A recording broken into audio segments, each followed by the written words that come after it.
Hey there, QuickBooks users. Welcome back to our channel, where we break down the latest features in accounting software to make your life easier. Today, we're tackling a common issue: how to unreconcile transactions in QuickBooks Online for 2025. If you've ever accidentally reconciled the wrong entry or need to make adjustments, this full guide has got you covered. Let's dive right in. First off, what does it mean to unreconcile? In QuickBooks Online, reconciling your bank accounts helps match your records with your bank's statements. But if you spot an error, unreconciling lets you undo that status so you can fix things up. It's a simple process, but we'll go step by step to ensure you don't miss a beat. To get started, log into your QuickBooks Online account. Once you're in, head over to the Banking tab on the left sidebar. That's your gateway to all transactions. Next, select the account you want to unreconcile, like your checking or savings account. You'll see a list of transactions.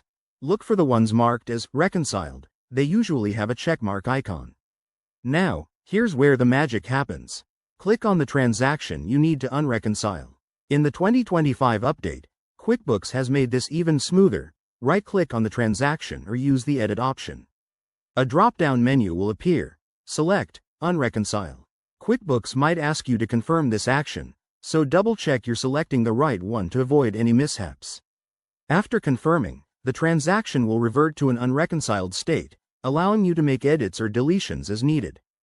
Don't forget to save your changes by hitting the Save button at the top. Pro tip: always review your reconciliation report afterward to ensure everything balances out correctly. This step helps catch any other errors early. And just like that, you're all set. Unreconciling in QuickBooks Online is straightforward once you know the ropes. If you run into any issues or have questions, drop them in the comments below. We're here to help. Thanks for watching, and don't forget to like, subscribe, and hit that bell for more QuickBooks tips. See you in the next video.